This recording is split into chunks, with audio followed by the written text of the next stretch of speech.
Primeramente, permítanme anunciarles que hoy, con la ayuda del Señor, vamos a concluir esta serie que iniciamos unos domingos anteriores ya en el libro, en el Antiguo Testamento del profeta Jeremías. Una serie que hemos titulado El dolor y la esperanza de un siervo de Dios. Así es que hoy la vamos a concluir, ya lo he dicho anteriormente.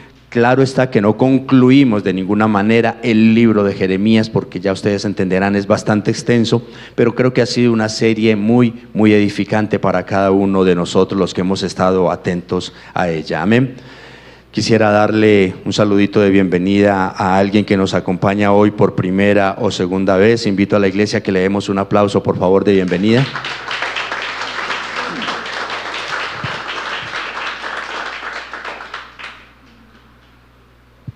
Es un privilegio y una bendición para nosotros tener hermanos nuevos, amigos que nos acompañan también, y poder ser esos compañeros, esos amigos, esos consiervos también en este peregrinaje en Cristo Jesús. Amén. Como título de nuestra enseñanza esta mañana, el nuevo pacto. El nuevo pacto.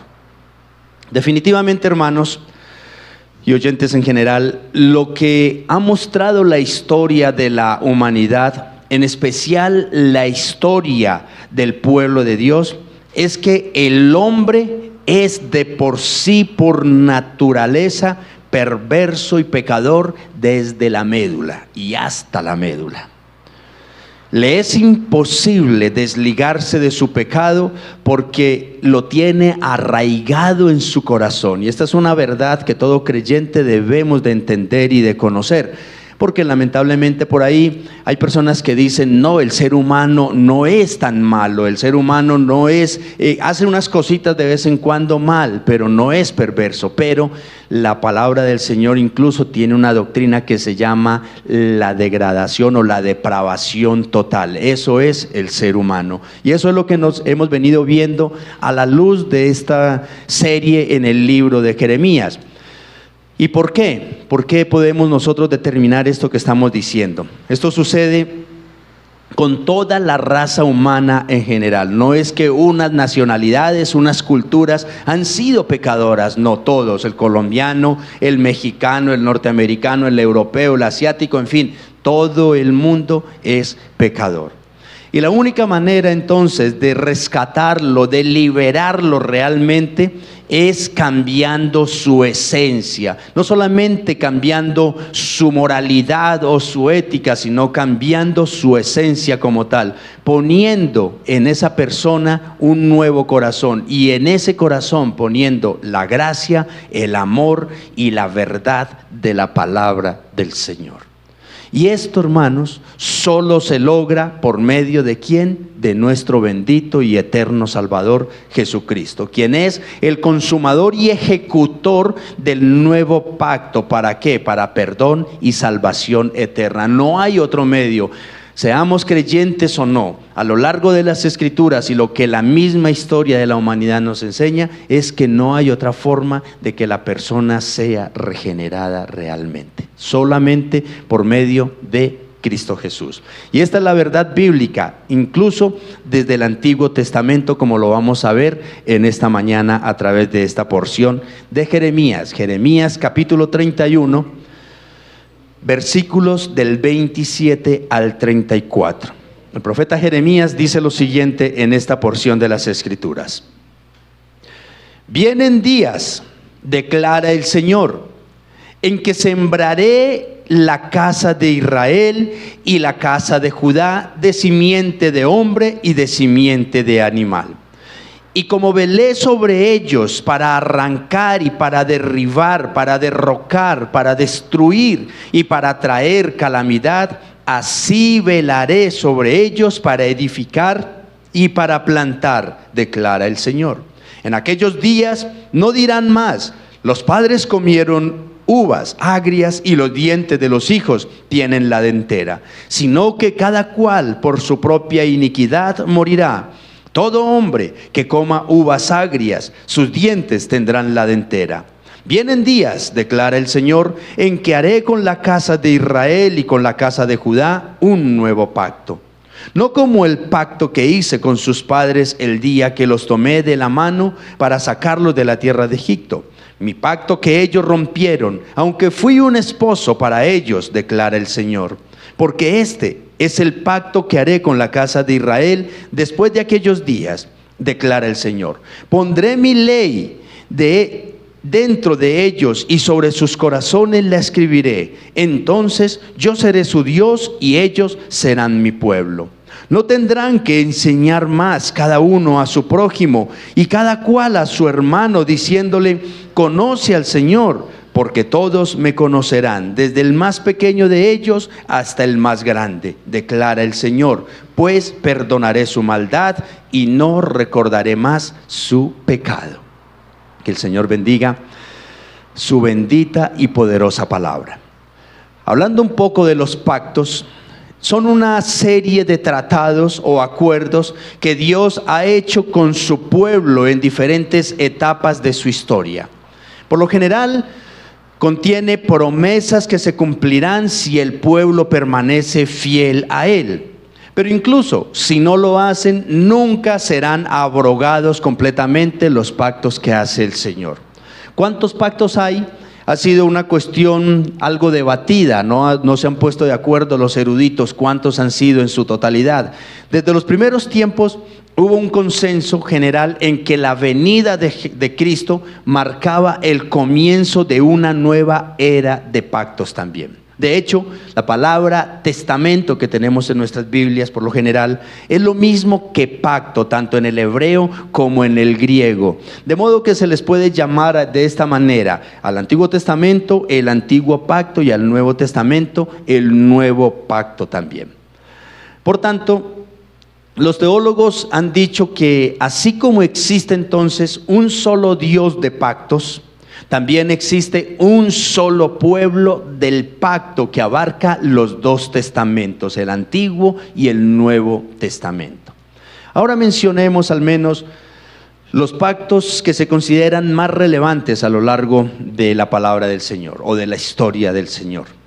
En primer lugar, los pactos en Génesis con Adán, con Noé y con Abraham, que tenían que ver más con una nueva creación, una nueva generación, un nuevo pueblo, el pueblo de Dios. En segundo lugar tenemos el pacto mosaico, que es en el que el Señor le dio su ley al pueblo de Israel por medio de Moisés, y ahí hubo un nuevo pacto también, un pacto más.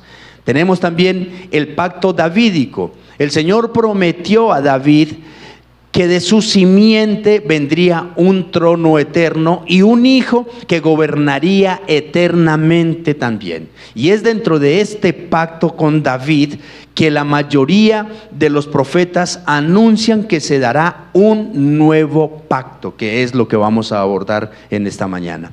Ahora el nuevo pacto, entonces, cumplido y establecido en Cristo y descrito claramente en los evangelios de Mateo y Lucas y en toda la sección del Nuevo Testamento de alguna forma. El nuevo pacto en Cristo no solo cumple las promesas hechas a David, sino también cumple todos los otros pactos a lo largo de la historia, los pactos con Adán, con Noé, con Abraham y con Moisés. Todo esto se cumple en Cristo Jesús, es decir, Cristo es el cumplimiento de todo lo que el Antiguo y Nuevo Testamento dicen. Así que el pasaje de hoy entonces, en esta porción, el profeta Jeremías hace una breve pero profunda introducción a ese nuevo pacto que se firmará 650 años aproximadamente después del tiempo de Jeremías, con la preciosa sangre de Cristo y en el cual hemos sido incluidos ya todos nosotros. Es de esto entonces de lo que Jeremías nos va a hablar en esta mañana. Vamos a tratar de abordar 3 encabezados. El primero de ellos: una nueva oportunidad del Señor, una nueva oportunidad del Señor. Es obvio que siendo el pueblo de Dios y ser sometidos a la esclavitud y la humillación por tantos años, probablemente ha hecho que se pierda en el mismo pueblo la esperanza de una nueva oportunidad, aún en los mismos creyentes también. Pero Dios siempre tiene algo nuevo y diferente para sus hijos. Veamos entonces que después de la destrucción viene la edificación. Dicen los versículos 27 y 28 que releo en favor de ustedes. Vienen días, declara el Señor, en que sembraré la casa de Israel y la casa de Judá de simiente de hombre y de simiente de animal. Y como velé sobre ellos para arrancar y para derribar, para derrocar, para destruir y para traer calamidad, así velaré sobre ellos para edificar y para plantar, declara el Señor. En la primera frase, tanto como en la última de estos versículos iniciales, encontramos la palabra declara. Es el término más recurrente en esta sección que estamos abordando hoy. Su importancia, ¿dónde radica entonces? En que son declaraciones enfáticas y explícitas dichas directamente por el Señor. En otras palabras, son declaraciones que determinarán el presente y el futuro de las personas. Sí o sí, las declaraciones del Señor se cumplirán. El Señor entonces comienza esta sección con una voz de esperanza. Él está prometiendo acá que llegará el día cuando volverá a plantar a su pueblo en su tierra. Algo así como quien siembra un árbol o esparce unas semillas para que permanezcan por siempre en ese lugar. Entonces el Señor anuncia que sembrará la semilla de la descendencia de su pueblo. Dios mismo asume ese compromiso de velar, es decir, se compromete a cuidar y estar muy atento en la edificación y el establecimiento de su pueblo. Así dice, así como estuve ahí, atento para derrocarlos, estuve atento para provocar su caída, con todo y gobernantes, con todo y sus autoridades, también ahora estaré alerta, supremamente cuidadoso para volverlos a levantar. Los humillé, los llevé hasta lo profundo del dolor y el sufrimiento, pero yo mismo los volveré a edificar, es lo que dice el Señor. Y 650 años aproximadamente después, en el Nuevo Testamento ya se confirma el cumplimiento de estas promesas. Dice Lucas en el libro de los Hechos, capítulo 15, versículos 16-17. Después de esto volveré y reedificaré el tabernáculo de David que ha caído, y reedificaré sus ruinas y lo levantaré de nuevo, para que el resto de los hombres busque al Señor y todos los gentiles que son llamados por mi nombre. En esos tiempos ya del Nuevo Testamento se ha dado cumplimiento a todas estas promesas que se había dado a los profetas. Dice el gran predicador Charles Spurgeon: la misericordia de Dios es tan grande que primero podríamos drenar el mar de sus aguas, o privar al sol de su luz, o hacer el espacio demasiado estrecho, antes que empequeñecer la gran misericordia de Dios. Cierro la cita. Y definitivamente, hermanos, como cristianos somos lo que somos, y estamos aquí escuchando hoy la palabra de Dios con fe y con esperanza, porque la misericordia de Dios es grande y poderosa solamente. Créanme que en ocasiones parte el alma realmente escuchar hermanas, hermanos que han batallado tanto con algunas situaciones que han incluso perdido su esperanza. Sin embargo, lo que hoy la palabra del Señor nos enseña es que Dios tiene el propósito de devolvernos esa esperanza nuevamente. Porque, hermanos, las declaraciones del Señor son promesas infalibles que se cumplirán en nuestra vida. No hay necesidad ni de decretarlas, ni de reclamarlas, ni de declararlas. De hecho, ya el Señor las declaró como tal. Y algo que sí debemos de tener presente es que Dios no se olvida de lo que Él promete. Seguramente las cosas no siempre saldrán como nosotros las imaginamos o como nosotros las queremos, pero de lo que sí podemos estar completamente seguros es que si las promesas vienen de parte del Señor, tarde o temprano tendrán un cumplimiento, tarde o temprano. Porque después de la humillación, como lo está diciendo la Escritura, siempre vendrá la restauración también. Cuando las cosas están en manos del Señor, no podemos nosotros dudar que así como Dios nos humilla y nos lleva a tocar fondo en muchas maneras y en muchos casos también, de igual forma nos levanta y nos restaura cuando nos humillamos delante de Él. Siempre tenemos que nosotros tener presente eso, hermanos. El cuidado del Señor por sus hijos es único y extraordinario. Hoy nosotros estamos aquí porque somos ese cumplimiento de las promesas de restauración que el Señor ha dicho tantos años atrás.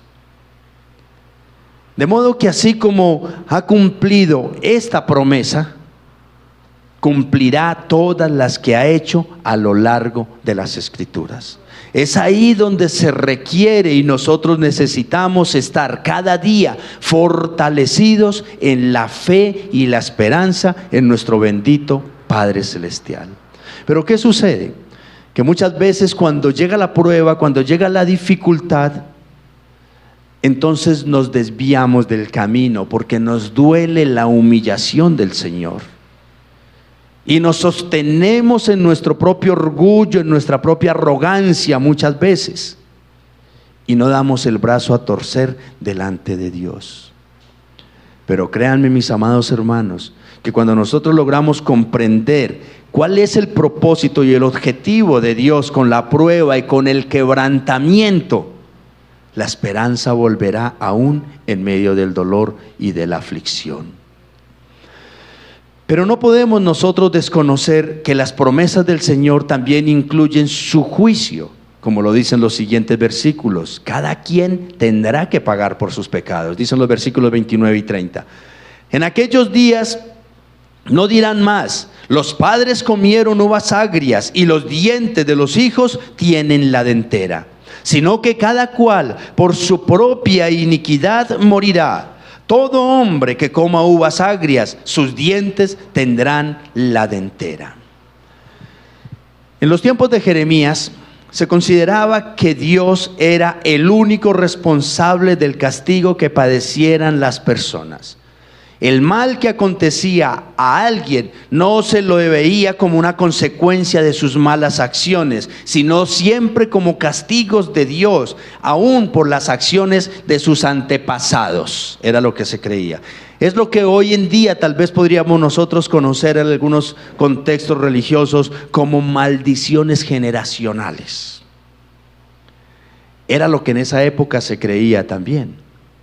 Pero debemos nosotros entender algo, que esas maldiciones generacionales en Cristo Jesús quedaron clavadas todas en la cruz del Calvario. Sin embargo, en los planes del Señor, las cosas siempre serán diferentes, porque llegará, dice, el tiempo en que los creyentes tendrán la oportunidad de desligarse de su pasado. Entonces, cuando ese tiempo llegue, no volverán a decir de nuevo este proverbio de las uvas agrias y la dentera, que en realidad lo que significa, lo esclarece un poco más el profeta Ezequiel en el capítulo 18, versículo 20, dice: el alma que peque, esa morirá. El hijo no cargará con la iniquidad del padre, ni el padre cargará con la iniquidad del hijo. La justicia del justo será sobre él, y la maldad del impío será sobre él. Es eso lo que quiere decir este proverbio antiguo de la dentera y los destemples pues de los dientes. Cada quien tiene que asumir sus responsabilidades frente a sus acciones, frente a sus pensamientos, frente a sus sentimientos, frente a las palabras con las cuales haya transgredido la ley y el carácter de Dios. Estas entonces serán las reglas del juego cuando el tiempo del Señor se cumpla del nuevo pacto. Y hoy, mis apreciados hermanos, después de la venida de Cristo, todos nosotros vivimos bajo este principio. Cada quien tendrá que rendir por sus pecados, pero cada quien tendrá la oportunidad de enderezar su camino y cambiar su historia. Hoy no podemos nosotros justificar nuestro pecado o la mala conducta con el pretexto de que somos así porque nuestros padres también lo eran. No. De hecho, este es un gran error de algunos padres modernos en la actualidad. Yo he escuchado a padres de familia decir: yo no le digo nada a mi hijo, a mi hija, por el alcoholismo, por la drogadicción, o porque le gusta coger lo ajeno, o porque es agresivo, porque es que yo era peor. Y muchos dicen eso: yo no les digo nada porque yo era peor. Pero no, amados, en la economía de la gracia, las cosas no funcionan de esa manera. Cada quien tenemos que asumir nuestras propias responsabilidades. Dice por allá Pablo en Corintios, no lo tenemos en la pantalla, pero dice la palabra, un pasaje bastante conocido: las cosas viejas pasaron, aquí son todas ¿qué? Hechas nuevas en Cristo Jesús. ¿Y saben por qué, mis hermanos? Porque por medio del Señor todos tenemos esta nueva oportunidad de una nueva vida. Todos. El que sigue perdido en sus delitos y pecados no tiene de ninguna manera excusa, porque Cristo nos ha abierto las puertas de su reino, como lo dice el siguiente encabezado: el Señor Jesucristo fue el que nos da a nosotros, es quien nos da a nosotros la oportunidad de volver a empezar una nueva historia. Veamos lo que dice este segundo encabezado: un nuevo pacto del Señor. ¿Quién más que Dios conoce la lucha e incapacidad de cada creyente para mantenerse firme? Así que es Él mismo quien diseña y establece un nuevo contrato, un nuevo acuerdo que de cierta manera facilite y fortalezca la relación entre Dios y el hombre. Es Dios mismo, porque ha conocido nuestra debilidad y nuestra incapacidad. Dice el versículo 31: vienen días, declara el Señor, en que haré con la casa de Israel y con la casa de Judá un nuevo pacto. Para el pueblo judío, en los tiempos del profeta Jeremías, no era nuevo el asunto del pacto. De hecho, ellos tenían muy claro, como ya lo mencionamos, que eran el pueblo del pacto. Y como lo dijimos al inicio también, un pacto es que un acuerdo entre dos partes que tiene unos requisitos específicos, al menos para una de esas partes. Y en el caso de los pactos con Dios, incluye bendiciones y maldiciones según la obediencia o la desobediencia de ese pacto, de ese trato. Así que el Señor, después de la incapacidad y la estrepitosa caída de Judá, ahora entonces les promete este nuevo pacto para ellos.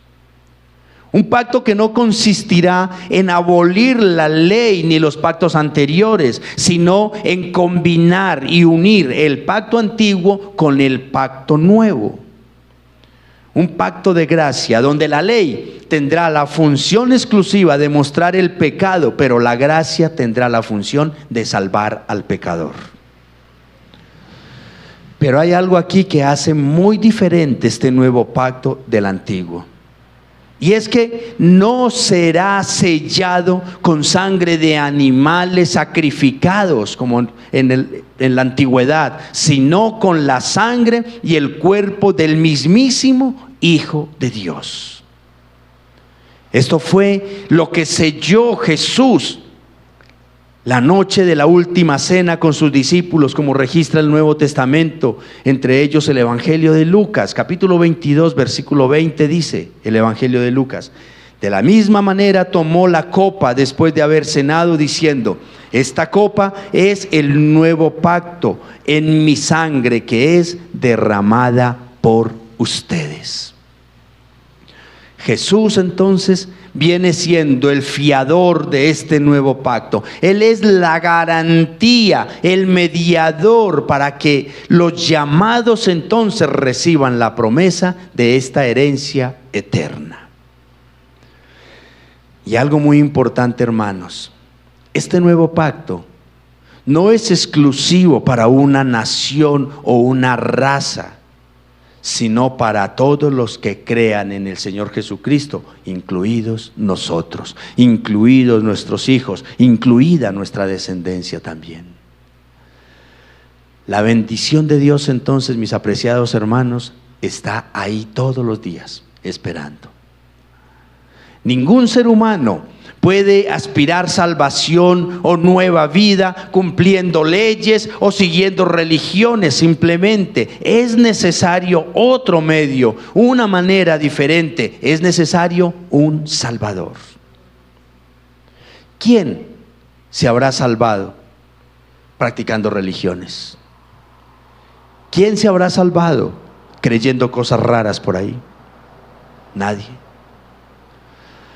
¿Cuántas veces, te pregunto, has intentado hacer las cosas bien y estar en paz con Dios y las demás personas?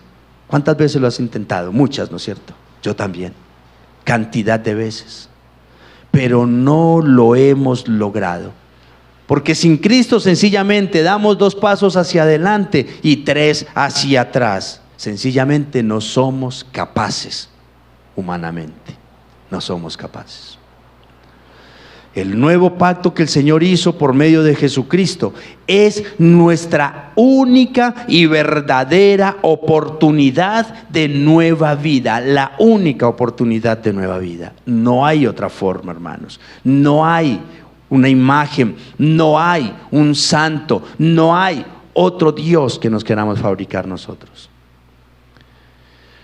De hecho, Jesús se sacrificó a sí mismo para que nosotros pudiéramos ser alcanzados por la gracia de Dios y ser rescatados de ese círculo vicioso del pecado y de la impotencia de no poder salir de él.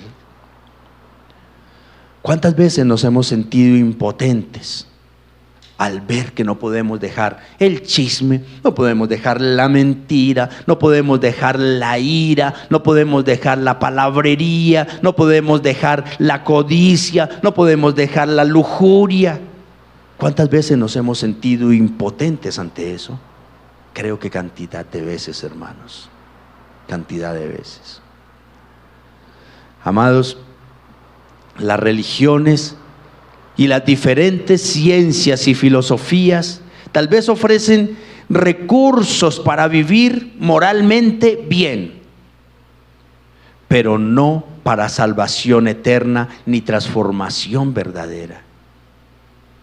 Es clarísimo, hermanos, que Cristo es el camino, la verdad y la vida, y ese es el pacto que el Señor nos ofrece a todos nosotros.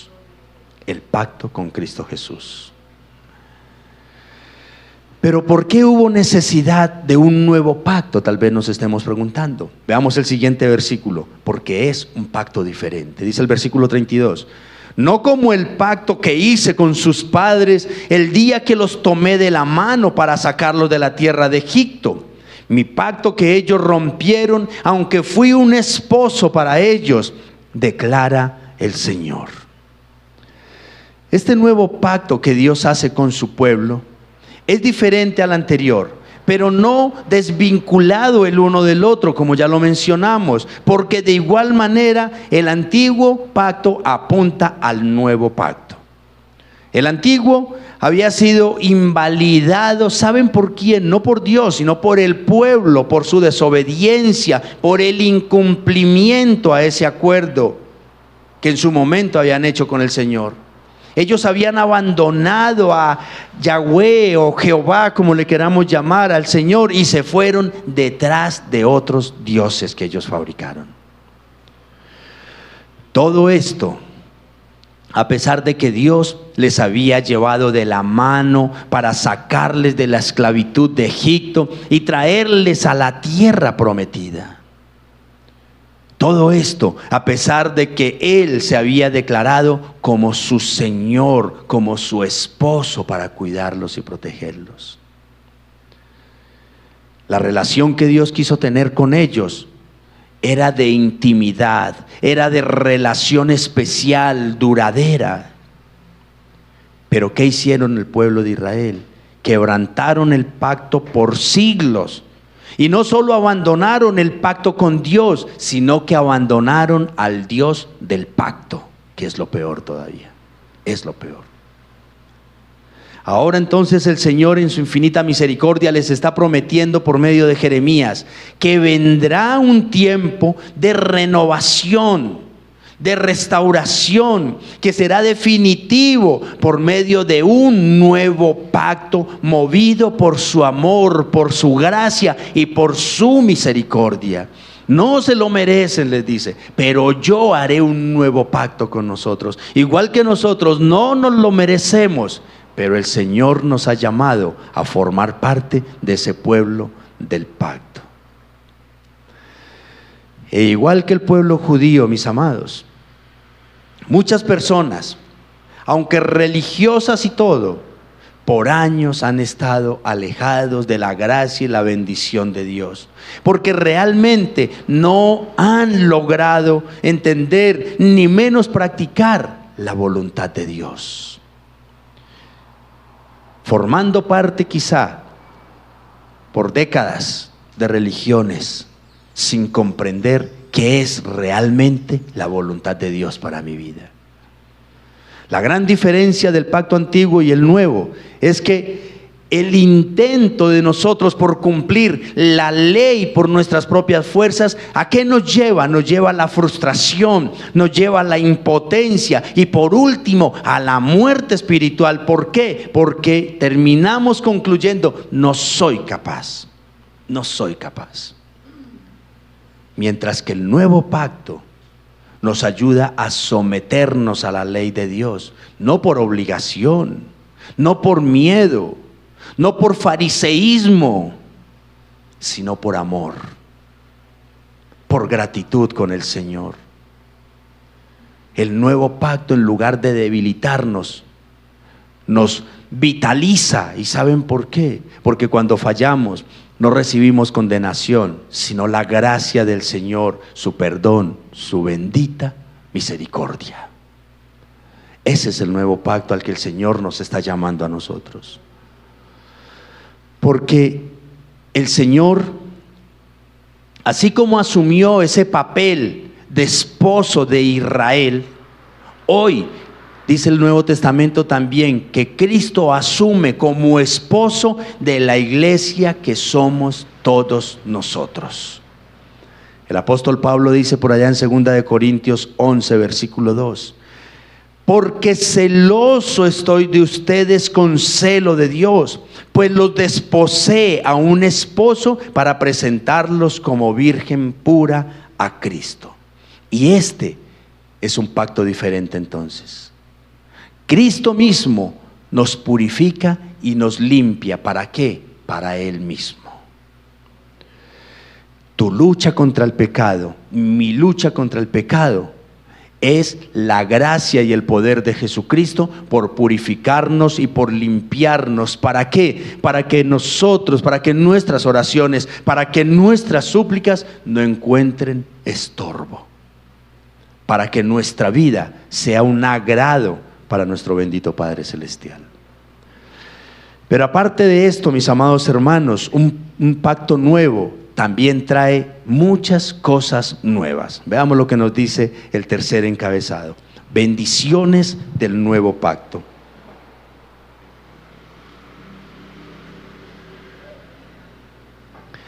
El pacto de gracia que hace Dios con el hombre por medio de Cristo no es un pacto imposible de cumplir, como muchos en ocasiones lo aseveran.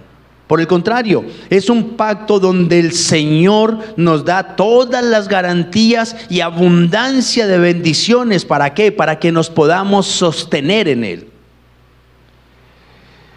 Primeramente, en el versículo 33, el Señor es nuestro Dios y nosotros somos su pueblo. Y eso es importantísimo tenerlo presente. Dice el versículo 33, porque este es el pacto que haré con la casa de Israel después de aquellos días, declara el Señor.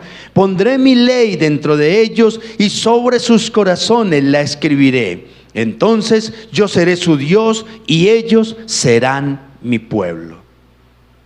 El Señor deja muy claro entonces que Él será quien lleve a cabo el sacrificio del pacto, es decir, Él proveerá la ofrenda, así como también será quien lo sacrifique. En la antigüedad, cuando se iba a sellar un pacto, era necesario traer un animal en muy buen estado, excelente estado, y las dos personas que iban a firmar el pacto partían el animal. Y básicamente esto es lo que está diciendo el Señor, y esto fue lo que hizo con Jesucristo. Cristo fue la ofrenda y Dios fue quien lo sacrificó para establecer ese nuevo pacto de nuestra salvación. Y eso es hermoso, hermanos. Eso es hermoso. La palabra nos ayuda a entender que lo más valioso del Padre es el Hijo. Y aún así, por amor a nosotros, a un pueblo pecador, lo entregó Él mismo y lo sacrificó para darnos a nosotros una nueva oportunidad de vida. Un pacto donde no solo están incluidos los judíos, sino también el Israel espiritual que somos nosotros, la iglesia de Cristo hoy. Para los judíos, la ley consistía en los reglamentos que Dios había establecido para vivir. Generación tras generación, la ley se transmitía de manera oral y más adelante escrita. Así que dentro del nuevo pacto que Dios les está prometiendo que Él hará con ellos, el Señor se obliga a sí mismo. Escuchen esto, el Señor mismo asume las responsabilidades, se obliga a sí mismo a establecer esas leyes, esos estatutos, esos preceptos, no externamente, sino dentro de cada creyente. El Señor moverá la ley de los papiros y de las tablas, de las piedras, y las establecerá ahora dentro de cada persona. No habrá forma de desconocerlos, porque ahora estarán dentro de nosotros.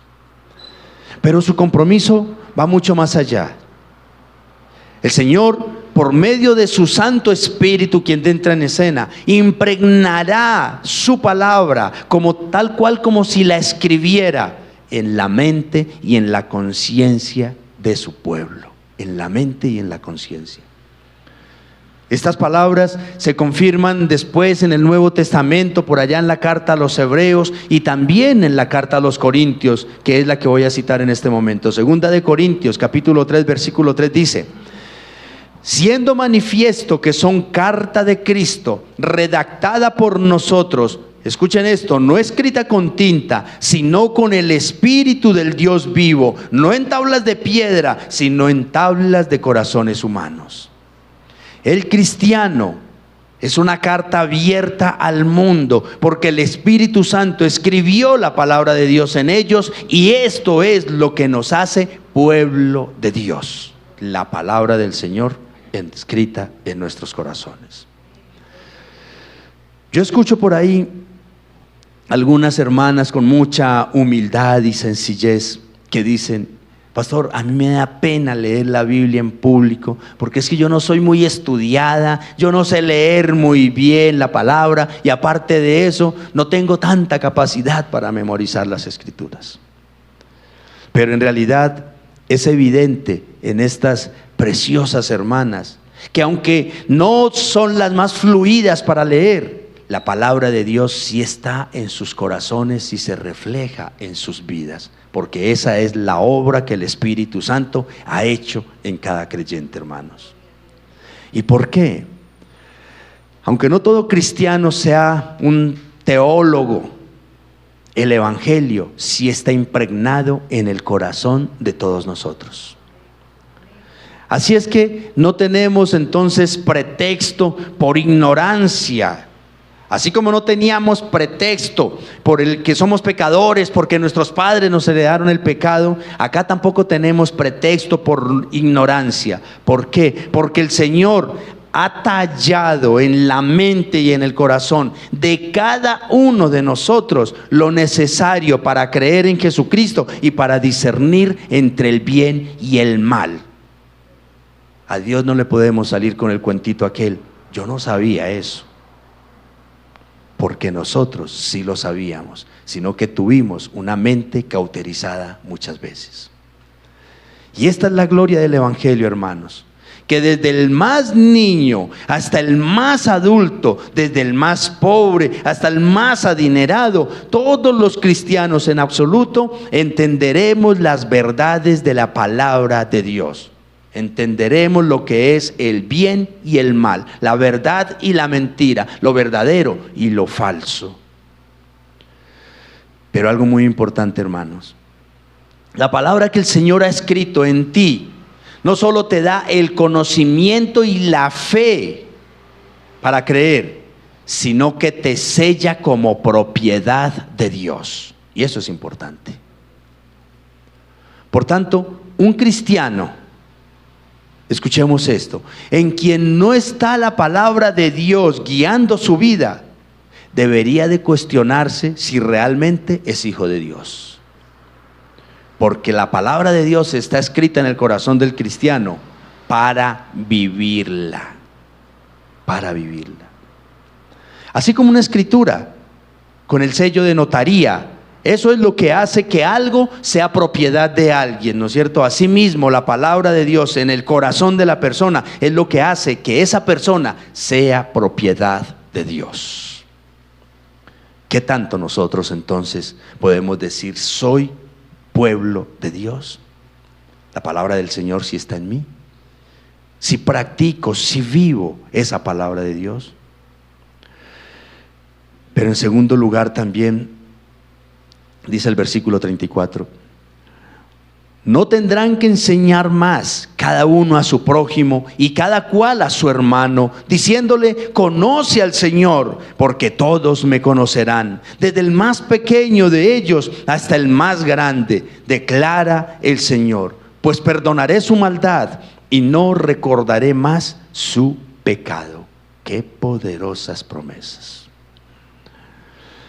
El plan de Dios para su pueblo, este pueblo del nuevo pacto, incluye que no habrá necesidad de que alguien le enseñe a los demás a conocer al Señor en la intimidad. No, porque Él se revelará a todos por medio de Jesucristo y su Santo Espíritu. No solo lo conocerán intelectualmente, sino experimental, con todos sus sentidos. Dicho de otra manera, lo conocerán íntima y personalmente al Señor. Pero por encima de todas estas promesas que el Señor ha dado o tiene preservadas para su pueblo mediante el nuevo pacto, esta que viene puede ser la más grande y maravillosa.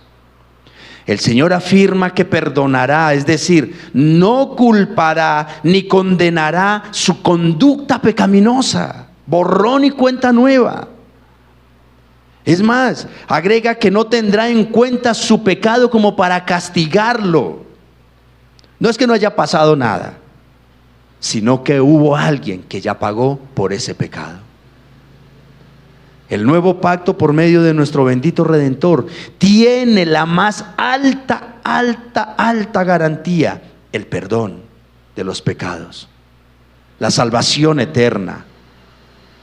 Así como se lo dijo incluso Pedro 650 años después a Cornelio y su familia, registrado en el libro de los Hechos, capítulo 10, versículo 43, las palabras fueron: de él dan testimonio todos los profetas, incluyendo Jeremías, de que por su nombre todo el que cree en él recibe el perdón de los pecados. ¿Por qué estamos nosotros aquí hoy, mis apreciados hermanos? Por el perdón que hemos recibido por medio de la gracia del Señor Jesucristo. No hay otra forma, no hay otra razón, no hay otra causa más que el perdón de Dios. Esto es realmente conocer a Dios, hermanos. Es recibir su perdón, recibir su gracia y vivir para agradecerle y para adorarle. Eso es conocer a Dios. La carta de presentación del Señor, ¿saben cuál es? Siempre será la misma: su perdón, su amor y su reconciliación contigo. Esa es la carta de presentación de Jesucristo. Conocer a Dios es nacer de nuevo y ser uno solo con Él por medio del Espíritu Santo. Ahora bien, puede ser que haya alguien que diga, bueno, entonces, ¿cómo conozco a Dios? ¿Cómo conozco a Dios? Primeramente, hermanos, conocer a Dios no es necesariamente conocer literatura cristiana o teológica. No es necesariamente eso. Porque una persona puede saber mucho acerca de Dios, pero no precisamente conocerlo. Conocerlo es intimidad con Él, hermanos. Y si queremos nosotros conocer a Dios, recibir su perdón y su salvación cada día, solo tenemos que hacer algo: mirar y venir a Cristo. Porque dice la palabra del Señor que Cristo es el que nos mostrará al Padre. Amén. Y acercándonos ya al final, mis hermanos, quisiera invitarlos a que atesoremos todas estas verdades. Definitivamente, mis amados, el amor de Dios por sus hijos no tiene límites, ni de tiempo, ni de espacio. A pesar de las múltiples faltas y rebeldía de sus hijos, a lo largo de toda la historia, el Señor nos perdona, nos rescata, nos restaura, pero nunca nos abandona. Cuando ha sido necesario castigarnos, nos ha castigado, pero siempre nos ha tenido bajo su cuidado. Aún en esos momentos más difíciles, más desesperanzadores, a los que incluso Él mismo nos ha llevado en algunas ocasiones, aún ahí estamos bajo su cuidado. Sin embargo, mis amados, su máxima expresión de amor se hace evidente en este nuevo y último pacto por medio de nuestro bendito Salvador Jesucristo. Tal vez alguien pueda decir, yo he sido bendecido por Dios, y seguramente que sí.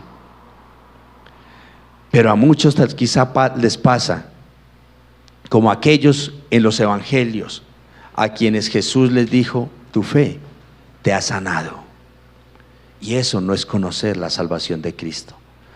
Bienaventurados aquellos a quienes el Salvador, después de sanar sus enfermedades y conocer sus corazones, les dijo, tu fe te ha salvado. Es muy diferente, hermanos. Hermanos, ¿quién de nosotros ha vivido una vida perfecta a la luz de la palabra? Nadie, en absoluto nadie. Simple. Por causa de nuestro pecado, es imposible vivir justa y rectamente según la voluntad de Dios por nuestras propias fuerzas. Así que en últimas, la ley de Dios, ¿qué es lo que hace? Solo muestra nuestro pecado y la impotencia de no poder obedecer y cambiar nuestras vidas.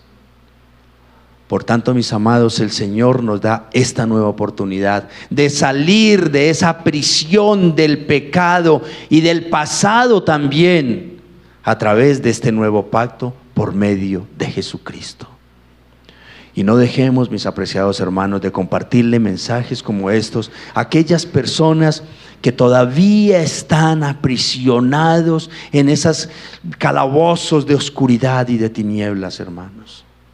Que consideran que no hay esperanza para ellos, que creen que ya todo lo que había por hacerse ya se ha hecho. No, hermanos, hay un nuevo pacto, hay un nuevo acuerdo en el que el Señor nos está dando todas, absolutamente todas las gabelas para que nosotros ganemos con Cristo. Así que, hermano, este nuevo acuerdo que el Señor nos ofrece hoy por medio de Cristo. No solo nos dice cómo vivir y en quién creer, sino que el Espíritu Santo, ¿qué hace? Hace que su palabra ahora sea parte de nuestro ADN espiritual. ¿Por qué cuando tú incurres en pecado, cuando haces algo o dices algo indebido, en la noche tu conciencia te lleva a postrarte de rodillas y pedir perdón al Señor? Porque en ti está el ADN del Señor, de la palabra de Dios. Cristo es la única oportunidad que todos tenemos de transformación, de restauración y de salvación, por su perdón y por su gracia. Amén. Vamos a darle gracias al Señor, hermanos. Poderoso y bendito Rey del universo, es en el nombre de Cristo Jesús que una vez más, Dios mío santo, te damos infinitas, infinitas gracias, Padre bueno. Gracias, Señor amado, por bendecirnos con tu gracia, con tu verdad, con tu consuelo, Señor, y con tu poder, Espíritu Santo. Gracias, Dios mío santo, porque a lo largo de esta serie en el libro de Jeremías, estos meses, estos domingos, Dios mío, hemos entendido, soberano Señor, la dureza y la profundidad de la depravación del hombre en su mismo pecado, Dios mío. Pero también, Señor de la gloria, hemos comprendido de que desde hace muchos años atrás, tú tenías un plan perfecto para cada uno de nosotros. Un plan al que tal vez no nos podríamos resistir, ni tampoco podríamos nosotros rechazar, Señor de la gloria. Y hoy conocemos, Dios mío, por el pacto en Cristo Jesús, que tú eres nuestro Dios y nosotros somos tu pueblo. Gracias, Señor de la gloria, por sostenernos en tu gracia, Señor amado. Gracias, Dios mío bendito, porque nos has facilitado todos absolutamente los recursos necesarios, Señor. Nadie puede decir, pequé por ignorancia, pequé por desconocimiento, porque tú has puesto tu palabra en nosotros, Señor, en nuestros corazones. Nadie puede decir que no tuvo la fe suficiente, porque tú pusiste tu fe en el corazón de cada persona para poder creer en ese nuevo pacto en Cristo Jesús. Dios mío santo, te queremos una vez más rogar y suplicar, maravilloso Padre, por todos aquellos que hoy están perdidos en el reino de la oscuridad y del pecado, Dios mío, para que tú, amado Jesucristo, los traigas a tu luz admirable, Señor del cielo. No permitas que las esposas acá presentes, que las madres acá presentes, que los padres, que los esposos, que los hijos acá presentes, que los hermanos acá presentes, rogamos y suplicamos, Dios mío, por nuestros seres queridos, por nuestros vecinos, por nuestros allegados y conocidos. No permitas que nos cansemos de ello, poderosísimo Dios, porque así como tú no te has cansado del pueblo de Israel, así como no te has cansado de tu iglesia también, así como no te has cansado de nosotros, Señor de la gloria, ¿cómo podríamos nosotros creer que ya te has cansado de los demás también, Señor? Padre, tú eres un Dios de pactos, bendito Señor de la gloria, y hoy, como padres de familia, quisiéramos pedirte, Señor amado, que también queremos ofrendar nuestras vidas para ser ejemplo, para ser modelo de intercesión, de oración y de vidas piadosas, para gloria y alabanza de tu santo nombre, Señor amado. Te lo pedimos y te lo agradecemos en Cristo Jesús, Señor y Salvador de nuestras almas. Amén, oh Dios, y amén. Muchas gracias, Padre bendito. Gracias, Rey soberano y eterno.